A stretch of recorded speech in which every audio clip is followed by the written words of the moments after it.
Hello! Today on Suddenly Cecil. How the hell does he see out of these bloody things? Hello and welcome back. Once again, here we are, congregated at the Comics Coffee table. Indeed, welcome. Hello, how are you today? I'm fine and dandy like cotton candy, but cotton candy was invented by a dentist to perpetuate their trade. Ain't that how the world works? How are you? Welcome. The coffee table is where my friends and I would congregate, and we would shoot the shit. And there would always be a stack of music, a stack of movies, a stack of books. Oh yes, and always like a stack of comic books too. We're trying to get each other to read. So, yeah, that's why we come here to this coffee table. Sláinte, cheers, skål, to your health, please. It is Sunday, February the 19th, 2023, and it's New Release Sunday, and this is our comic book show where we leave the real world over there for a couple of minutes. We sit down, pull up a chair, bring a cup of whatever it is you are shoving under your nose, and we are taking a break for a few minutes in a day, and we're talking about comic books. And if you love comic books as much as I do, you are at the right coffee table at the right time. Guatemalan Huehue Tanago. Yes, there's a button on my banner. This is not a paid advertisement. I'm a paying customer. I love this stuff. He's a friend of mine. Tell him Sully sent you. Seriously. Let's see. I am reboxing, reboarding, and rebagging my entire comic book collection. I am taking this opportunity to get a ballpark estimate of what my collection is really worth. I'm using these two books. They were given to me as Christmas presents by my mom and my stepdad. So this year is dedicated to my parents. Thank you, Mom. Thank you, Hoppy Poppy. This is the comic book price guide, the Overstreet comic book price guide. This is great. 52nd edition, second consecutive year that I'm buying this valuable resource. I don't know what I was thinking. I wasn't thinking. Now I am. And this is a Thinking Comics fan. This is your friend. Also, it's like its sister publication, the 6th edition released in 2021, the Overstreet Guide to Grading Comics. I am going to... My entire collection needs new bags, new boards, and especially new boxes. Those long boxes, those cardboard safekeepers, the gatekeepers of moisture and sunlight. The nemesis, the super nemesis of our funnies. They've done their job. They've protected my comics, and they need new homes, and that's that. And so while we're going through them, we're just going to look up what they could be worth, and we're getting an eye to grading comics. Now, as I say this every episode, because I mean this. Like, yeah, I'm scared of liabilities and shit. I'm just a homegrown station here. We are not professional graders here. If you have any serious questions about the condition or value of your comic books, please go to your local comic shop and ask the staff, ask the owner. They can put you in the right direction of getting that firm answer. We are doing this show for entertainment purposes only. Well, and to educate ourselves in a corner of our beloved hobby that we may not have been kind of addressing so much. I am now, and I'm really grateful for that. I'm also, since I'm taking the opportunity to rebox, reboard, and rebag, I am avoiding my online supply chain, you know, the one with free shipping and the free TV station. Are you seeing double? Oh, that's just the Jack Show. That's Cecil. He's a friend of ours. He's a huge comics fan as well. But that's a story for another day. Hello. Fucking love that guy, man. Excuse me. Let me wet my whistle. I got talking to do. It's Sunday, new release day. We'll get to that. I came from the LCS with 2 purchases this week. We'll get to that because I'm big into spending my money at the brick and mortar mom and pop shops, our local comic book stores, our local comic book shops, the LCS. Yes, they need our business. We need to help them move their inventory. You need supplies. I know I do. And yeah, so I'm taking this opportunity to move from long boxes to the short box. I'm getting older, and they get heavier for every year that goes by. I need better bags like My Lights, but until then, I'm just going to use what the store got. This is good enough for all, seriously. I mean, just My Lights are good for 150 years. These are good for every couple. So maybe we'll do this again in a few years. So I got acid-free backing boards. I've got bags. I've got short boxes rather. And we're going to get to it. We're going to be bagging, boarding, and boxing.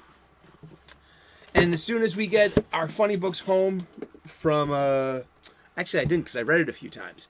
This was the one new release I got this week. My local comic book shop is, it's, the one thing I don't want to wish on any comic book shop or any shop is unmovable inventory. I mean, so shops have to be very careful about what they put on their shelves and, if it will move or not. So I'm not surprised that I can't find an issue of Flash or the such, because I don't have a pull list. A pull list is a box, a subscription means you give the shop your business strictly by giving them a list of your picks. They will order those magazines so you don't have to suffer what I suffer through, missing your magazine. So pull lists are great. For me personally, it gives me anxiety. I don't want to be tied down to one store. Literally, I've got several local comic book shops that all need my business. I mean, some people out there too. I know Doc drives an hour at Science Jesus on Twitters. Our friend the Doc. He says F my soup. He can F my soup all day. Indeed. I love the guy. But he drives an hour to his only LCS. And I hear that's the case for a lot of people because, I live in a city. I live in Boston. Pre-recorded live before a studio audience of stuffed animals. Hey, look. It's a Canadian bear. And from our Boston studios. Yeah, from Boston. So I got several comic book shops in my area. This is Nemesis Reloaded by Mark Millar and Jorge Jimenez. This is on Image. This is part of the Millarverse. This is 2 of 5.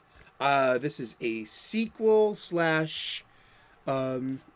reboot of Millar's Nemesis series. He did with Steve McNiven. And it's about, what if Batman was a bad guy? You take all those resources, all that training, and all that motivation of Batman, but flip it into a bad guy. And it's, I didn't think I would have so much fun reading a hyper-violent, bloody affair. Because I thought I've chilled out over the years, and so I have. I'm a pacifist. I say I am, but but still, I like hockey, and I like stuff like this. Makes me question my pacifism. I don't know. I don't think it works like that. This is fiction. This is why fiction exists. It's for escapism. This is an out there kind of.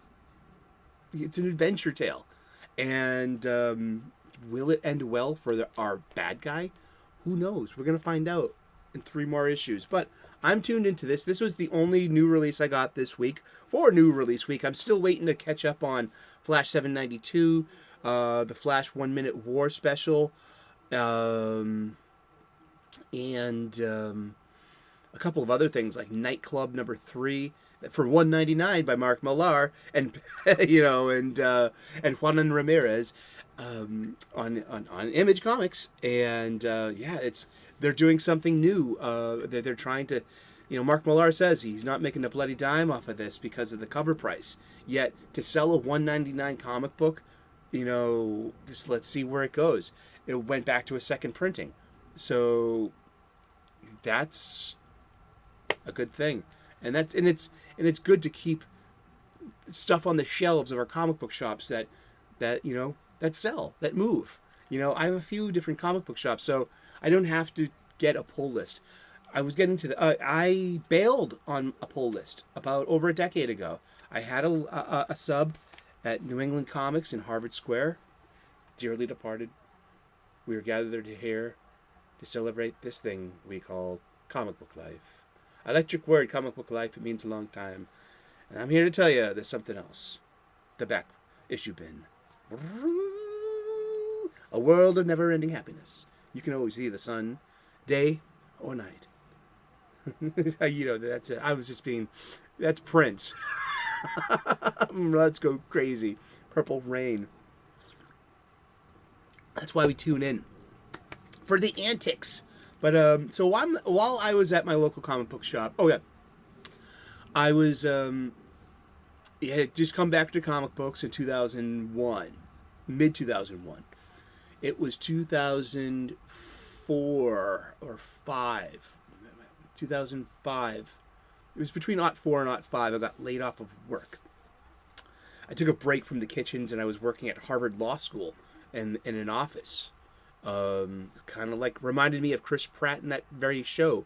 And I never watched that show. I just looked like him, like a spud in an Oxford and cheap shoes, an office boy. And not like an executive or the manager, the young, the late 20-something, early 30-something, dude working in the office because that's his job. and I went back to what I knew and I was strongest, and that was the hospitality business. But I got laid off after 4 years there, and I found myself on unemployment for several months until, I answered a Craigslist ad at a restaurant, came in through the back door, in the afternoon, knowing that's when the chef's here to receive orders, and, he put me to work, and it's been, it's been knives, fire, and proteins ever since, and fresh veggies, and soup. And, by the way, this is the Jack Show. This is Thursday nights at 11 o'clock weekly. It's J-A-C-K. John Malin, former Marvel and Rob Liefeld Studios artist. Now he's independent. Anna, that Star Wars girl. C for Cecil, our friend Cecil. Cecil is love, Cecil is life. Back Cash Grab. There will be a second chance campaign for Cash Grab. There will be. Keep it tuned in. And K is for Kelsey, and Kelsey Shannon, an amazing artist. And they've been doing this for a few years. It's ribald. It's in bad taste. They use naughty language there. They push the envelope. It's kind of like the old Howard Stern show of the 1990s. That's the sense of humor. That's the tradition it comes from, and it's irreverence, and it's insulting humor. And it's and it's problematic, and it might not be your cup of tea, but it's definitely mine, and I'm not letting you take my cuppa away from me. I know that everyone's got problems and sensitivities. I mean, I'm blocked by several Marvel creators for being adjacent to these people, and I'll buy their comic books. But how am I supposed to buy a Donny Cates comic book, a Greg Pak, Alyssa Wong, Dan Slott? How am I supposed to buy your funny books? Yeah, you made your brand look bad. But I believe in karma, so in a non-threatening, pacifistic way. True. Namaste. Let's see. What else did I get at my local comic book shop for $25? The hell did you spend that on? For a single issue? What's worth that? What is worth that? This is worth it to me, man. I had this when I was a kid. This is where Elektra kills Kirigi the Ninja. And it's got a Columbia Formula 10 contest banner ad.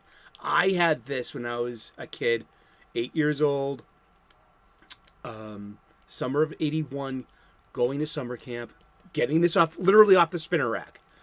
If you've been tuned into the show, you know I've got an affinity towards just picking up decent issues to populate my spinner rack with of this banner ad. This is when I first started really buying comic books. I had this comic book. This is Frank Miller on art, Klaus Johnson on inks. This defines for me nostalgia. Not only does Electric Hill Kurigi, I remember that too, because like this was so well read that its cover was came off. I wore its tires down to its threads. You know it. This is the first appearance of Stick, the blind martial artist who taught Matt Murdock how to fight and how to be blind, how to get around in this world, and then and Stick fully and knows full well who Daredevil is. Come on. But yeah, I had this issue when I was a kid, and I'm so happy to have got it again. It goes well with this issue that I got last year. I picked this up at the Wicked Comic Con Boston, the Wicked Boston Comic Con. I'm going again this year. I got this for I think about $12 or $15. This was again one of the same. This was the issue before. This is 175. This is 176. All right. And for shits and giggles too, I got 179 strictly for, you guessed it, the Columbia Formula 10 contest banner ad to populate my spinner rack. But this, you see that? I got Klaus Johnson to sign it. I got this specifically for Klaus Johnson to sign. I was like, I gotta point out, this is my favorite panel. You want to see my favorite panel? Yeah. I was like, remarkable. The three of us in one stroke. Let's look at a comic book. Oh, look at that. Look at those. Booyah. And this was a, we can tell by the UPC code, because this is how we're learning more and more. Are you seeing, I'm seeing double. Are you seeing double again? Do you,